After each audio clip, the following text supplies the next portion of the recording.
Para aclarar algunas cuestiones. Me acompañan ahora Julián Zícar, economista, y Julio Jardel, tesorero de APYME, ¿no? Encantado. Las pequeñas y medianas empresas, ¿no? Que están tan complicadas. Bueno, lo escucharon ambos al presidente de la Nación, al ministro Dujovne, las medidas.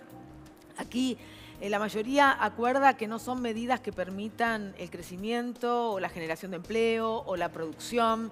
Entonces, ¿cómo se entiende? Por allí Julián me va a decir, yo escribí un libro que tiene en la mano que es Camino al Colapso, pero eso tiene que ver con el 2001, ¿no? Sí. ¿Cómo llegamos los argentinos al 2001?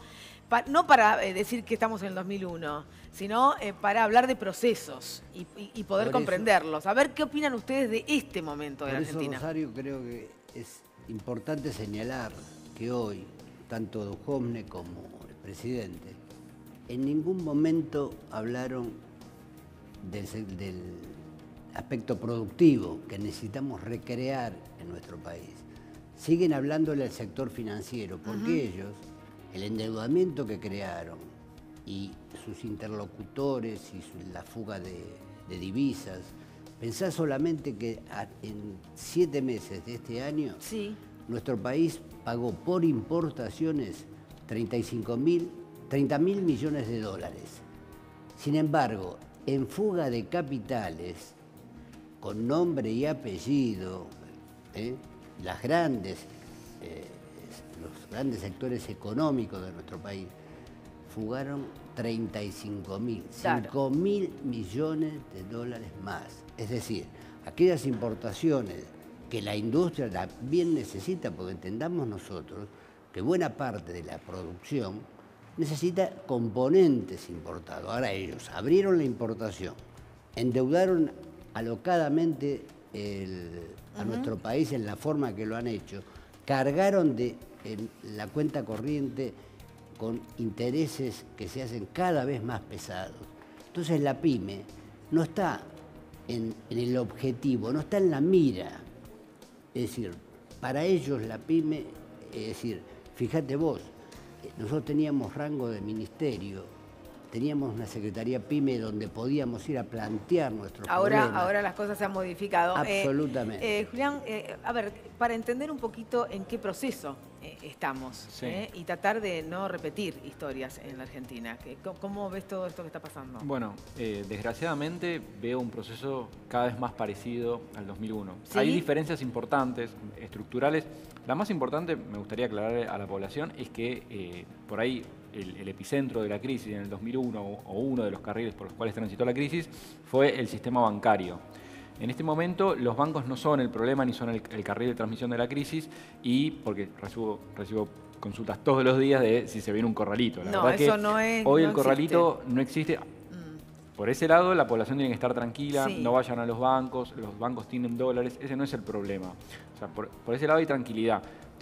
Hay mucho para preocuparse y realmente estamos muy mal, y de acá adelante Lo vamos que a estar tenemos son altas tasas, hay un mucho sistema peor. Sí, financiero. vamos a una caída muy grande del salario, del aumento de Ya la cayó, pobreza. ¿no? Más Sí, todavía. va a seguir cayendo. O sea, estas medidas no son de ninguna manera paliativos ni van a detener la crisis. Es más, si me permitís un momento, también quisiera decir que yo soy investigador del CONICET y docente universitario. Sí. Bueno, en los dos frentes, o sea, el sistema educativo y científico está en una crisis muy fuerte. Los docentes universitarios estamos en paro, y con mis compañeros investigadores del CONICET... Hay cuarto intermedio, estábamos contando recién con las reuniones, ¿no? Que Para establecer salarios. han eliminado el Ministerio de Ciencia y Tecnología, Sí. Lo cual es un retroceso, y queda claro las prioridades del gobierno. Bueno, acá recién comentaban que no es la producción, no es la ciencia, no es la educación, Ahora, no es el mercado interno. Sí, exactamente. Julio, digamos, ¿qué tuvo que haber dicho hoy el presidente?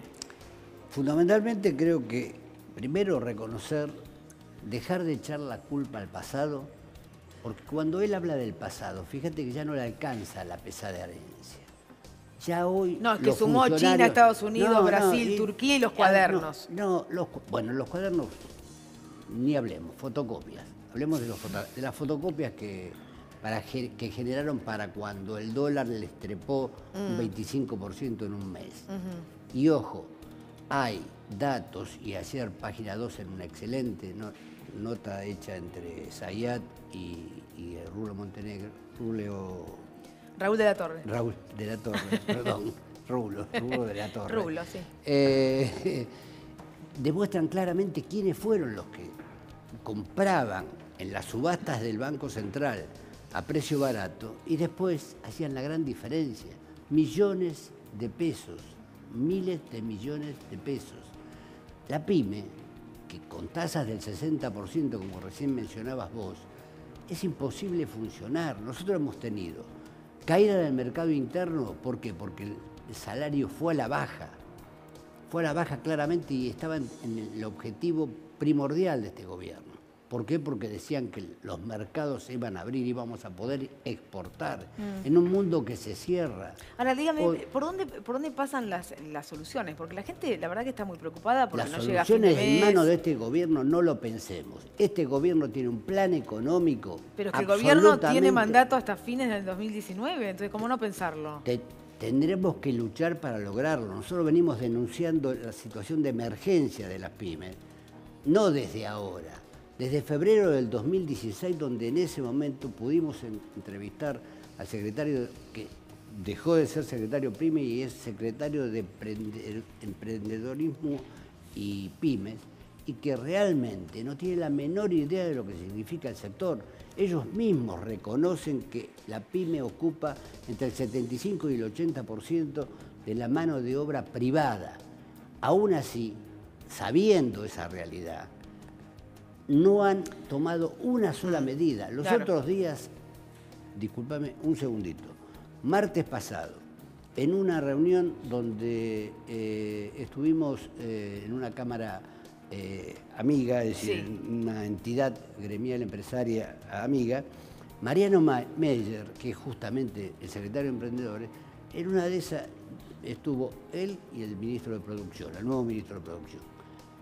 Hablaron 5 minutos, no aceptaron una sola pregunta, los dos por razones de agenda salieron. Estuvo justamente ese día que estuvo hace un ratito con vos, Agustín Datelli, y realmente dieron un mensaje totalmente formado, no explicaron nada de por qué la pyme no está en la agenda de ellos. Y justamente el secretario de pyme dijo que nos habían rebajado impuestos. ¿Sabes a qué se refería? No. Al IVA diferido a los 90 días. Claro, que eso no es bajar. Y al hecho, eso no es bajar. Y además, el impuesto a los débitos y créditos que podemos tomar el 100%. Julián, ninguno de los dos elementos sirven ni siquiera para paliar la dramática situación que vive nuestro sector. Ahí está. Yo quiero simplemente, si podés, breve, porque tengo todavía mucho programa por delante, es cómo afecta, digamos, este proceso y este proceso inflacionario en el que está la Argentina para el ordenamiento de actores sociales y políticos. Bueno, me parece que la primera pista, la más clara, la dio el mismo gobierno cuando hace 1 o 2 meses le volvió a dar un rol a las Fuerzas Armadas en la seguridad interna. O sea, un retroceso de 40 años de historia democrática.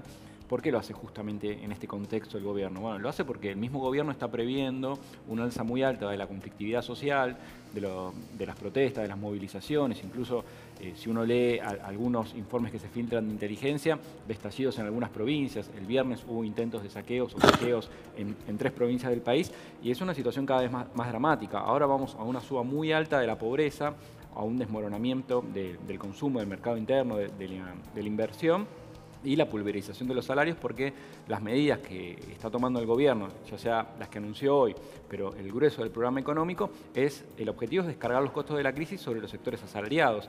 Entonces, esto indefectiblemente va a traer confrontación y el gobierno tiene como su estrategia final es más ajuste y la represión. Entonces, me parece que acá yo creo que el fin de semana gastó una bala de plata muy importante para lograr la gobernabilidad y poder llegar a diciembre de 2019, porque estos cambios son cosméticos. Entonces, acá los escenarios que se abren, me parece que ya el gobierno solo no va a poder llegar a 2019 y va a tener que intentar o un cogobierno con algunos sectores de la oposición que quieran integrar, adelantar las elecciones o tristemente terminar con un helicóptero, porque no va a tener margen político ni social. Bueno, esperemos que sea lo mejor para el país. Para el país, por supuesto, pero estas medidas muy complejo. ya sabemos cómo terminan.